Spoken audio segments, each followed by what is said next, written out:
warahmatullahi wabarakatuh.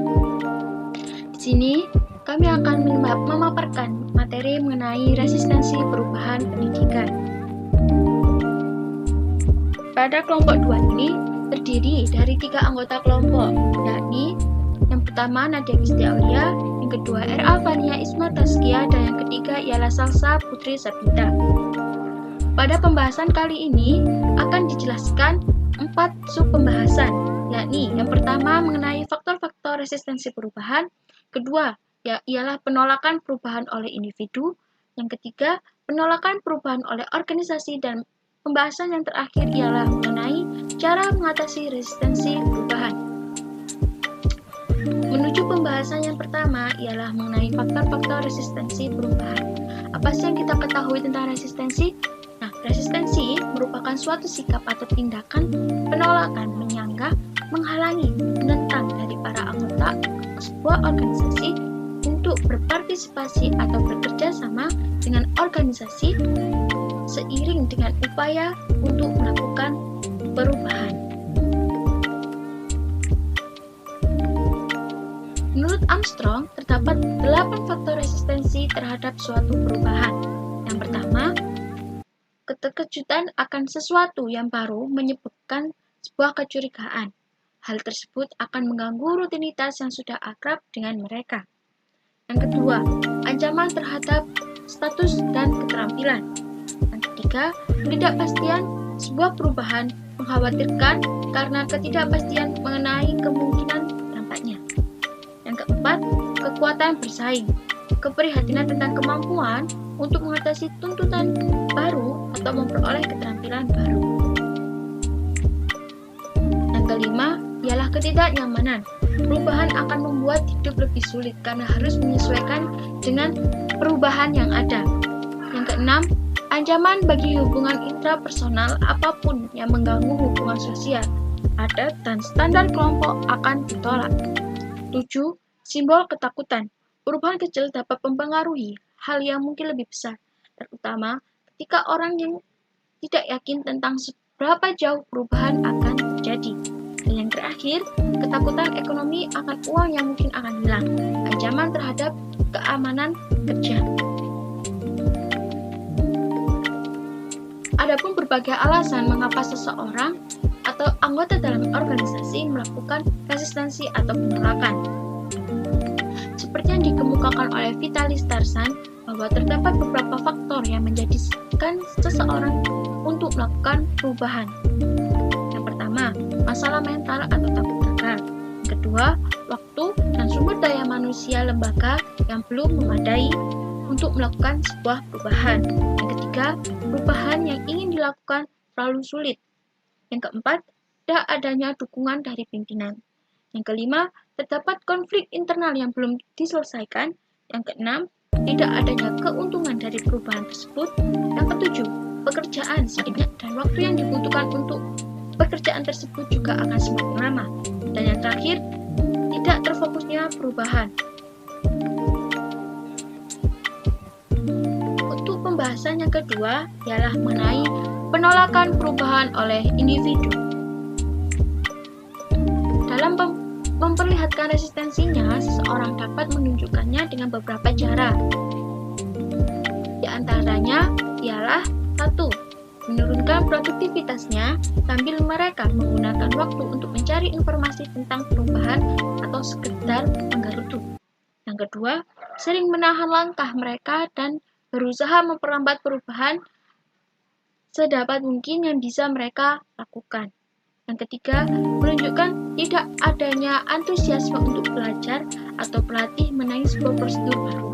Yang keempat, meningkatkan kemangkiran dalam usaha menghindari proses perubahan bersama. Sebagian lain diminta untuk cuti sebab mereka benar-benar menjadi sakit stres karena adanya perubahan. Dalam pendapatnya, Jad mengatakan, individu atau orang yang menentang sebuah perubahan terdiri atas berbagai macam pihak yang dapat dikelompokkan sebagaimana berikut ini. Yang pertama, orang yang tidak paham bahwa perubahan sebagai suatu yang baik. Yang kedua, orang yang tidak mampu beradaptasi dengan perubahan. Yang ketiga, orang yang sudah mempan akan kekuasaan dan alokasi sumber daya yang sudah ada.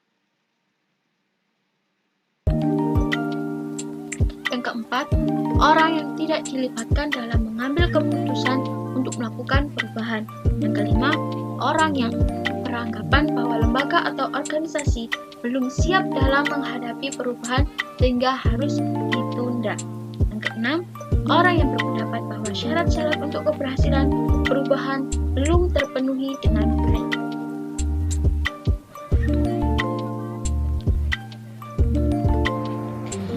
Selanjutnya ada penolakan perubahan oleh organisasi. Resistant to change yang berarti penolakan atas perubahan merupakan suatu kondisi di mana para anggota organisasi menolak untuk melakukan perubahan ketika organisasi sedang ingin melakukan perubahan pada organisasi. Pastinya, semua organisasi pada saat melakukan perubahan akan menghadapi berbagai macam masalah, terutama pada penolakan atas perubahan. Adapun penyebab terjadinya penolakan terhadap perubahan. Yang pertama tidak adanya pemahaman akan kebutuhan untuk berubah. Jadi secara tiba-tiba organisasi ini melakukan perubahan tanpa adanya omongan terhadap anggota dalam organisasi. Jadi timbulnya penolakan tersebut. Yang kedua, tidak kondusifnya lingkungan perubahan. Jadi mungkin di organisasi tersebut sedang tidak stabil dalam melakukan perubahan, akhirnya para anggota tidak setuju atau melakukan penolakan pada perubahan yang dilakukan pada saat kondisi organisasi sedang tidak stabil. Yang ketiga, perubahan yang akan dilakukan bertentangan dengan nilai-nilai dasar organisasi. Pastinya organisasi memiliki peraturan atau nilai-nilai dasar yang harus dipatuhi. Adanya penolakan atau timbulnya penolakan karena perubahan yang dibuat itu bertentangan dengan nilai-nilai dasar organisasi. Yang keempat, ada kesalahan dalam memahami perubahan dan implikasi-implikasinya. Adanya penolakan atau timbulnya penolakan karena kesalahpahaman dalam memahami perubahan yang diusung. Yang kelima, adanya pemahaman bahwa perubahan yang dilakukan merupakan bukan pilihan yang terbaik bagi organisasi. Jadi kemungkinan anggota organisasi beranggapan bahwa perubahan yang dilakukan tidak menimbulkan hal-hal baik bagi organisasi. Jadi timbulnya penolakan. Selanjutnya, tidak adanya keyakinan bagi orang-orang yang mengajukan rencana perubahan. Jadi orang-orang yang atau anggota organisasi tidak diyakinkan atas perubahan yang diusung. Yang terakhir, adanya ketidakadilan dalam menjalankan proses perubahan, yang kemungkinan dalam organisasi melakukan perubahan ini mungkin ada kecurangan dalam melakukan perubahan atau ada yang mempunyai tujuan tersendiri dan menguntungkan pihak lain. Jadi adanya penolakan pada perubahan yang ingin dilakukan dalam organisasi.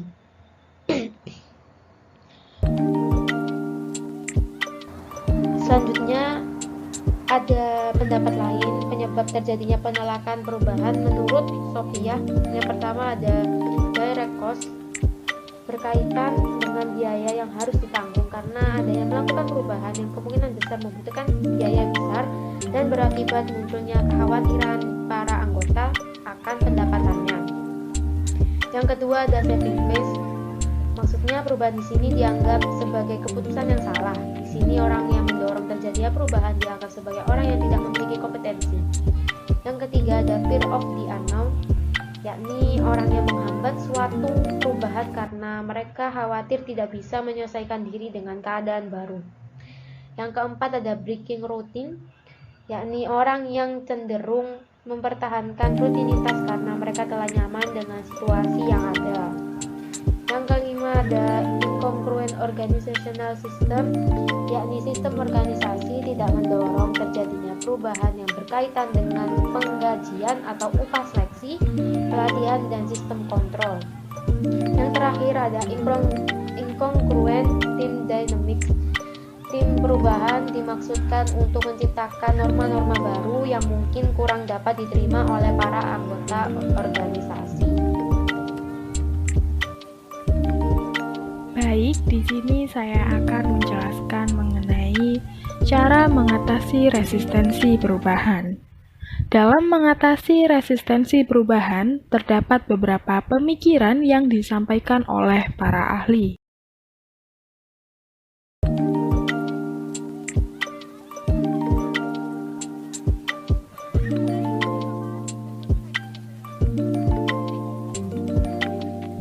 Salah satunya ialah Palmer, Dunford, dan Akin.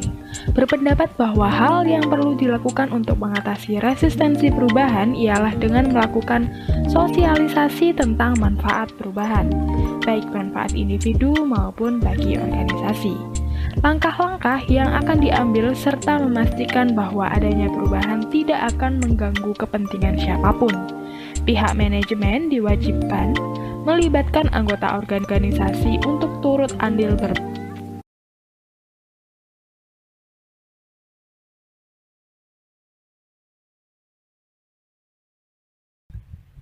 Kemudian ada Kotler dan Schlesinger. Dalam penelitiannya, beliau memaparkan atau menyebutkan bahwa dalam mengatasi resistensi, pemimpin harus mengetahui alasan yang melatar belakangi resistensi terlebih dahulu. Adapun cara mengatasi resistensi perubahan, menurut Kotler dan Schlesinger diantaranya yakni yang pertama, pendidikan dan komunikasi. Langkah ini penting apabila anggota organisasi ini minim akan informasi atas perubahan, serta pimpinan membutuhkan bantuan dari pihak-pihak yang resisten terhadap perubahan. Yang kedua, partisipasi dan keterlibatan. Melalui cara ini, para inisiator mendengarkan saran atau pendapat pihak-pihak yang turut terlibat dalam perubahan serta dapat menggunakan saran mereka dalam proses perubahan tersebut. Yang ketiga, fasilitasi dan dukungan. Langkah ini dapat dilakukan dengan memberikan pelatihan keterampilan baru dan juga dapat dilakukan dengan memberikan waktu istirahat kepada karyawan setelah masa sulit, ataupun juga dapat dilakukan dengan mendengarkan serta memberikan dukungan emosional atas terjadinya perubahan. Yang keempat, negosiasi dan kesepakatan, yakni dilakukan dengan menawarkan sejumlah insentif kepada penentang aktif atau potensial. Contohnya, dengan menaikkan gaji atau dengan merubah aturan kerjanya. Kesepakatan yang dilakukan dengan negosiasi cenderung menjadi cara yang relatif mudah atau gampang untuk menghindari adanya perlawanan. Yang kelima, manipulasi dan kooptasi, yakni upaya untuk mempengaruhi orang lain. Manipulasi di sini ialah dengan melibatkan penggunaan informasi yang selektif serta dilakukan secara sadar. Salah satu bentuknya ialah kooptasi, yang biasanya dilakukan dengan melibatkan pihak-pihak yang dianggap resisten dalam implementasi perubahan. Akan tetapi, kooptasi ini bukan suatu bentuk partisipasi, sebab tidak menginginkan saran, melainkan hanya sebatas dukungan. Yang terakhir, pemaksaan eksplisit dan implisit, yakni bentuk upaya pemaksaan seseorang untuk menerima perubahan dengan melakukan pengancaman, contohnya dengan kehilangan pekerjaan, batalnya promosi, memecat, atau bahkan melakukan pemindahan karyawan. Memang bentuk upaya ini cukup beresiko karena mau tidak mau orang akan membenci sebuah perubahan yang dipaksakan. Akan tetapi apa boleh buat jika perubahan harus tetap dilakukan. Cukup sekian pemaparan mengenai resistensi perubahan. Apabila ada salah kata ataupun salah dalam hal yang lain, kami dari kelompok 2 izin undur diri dan mohon maaf yang sebesar-besarnya. Wassalamualaikum warahmatullahi wabarakatuh.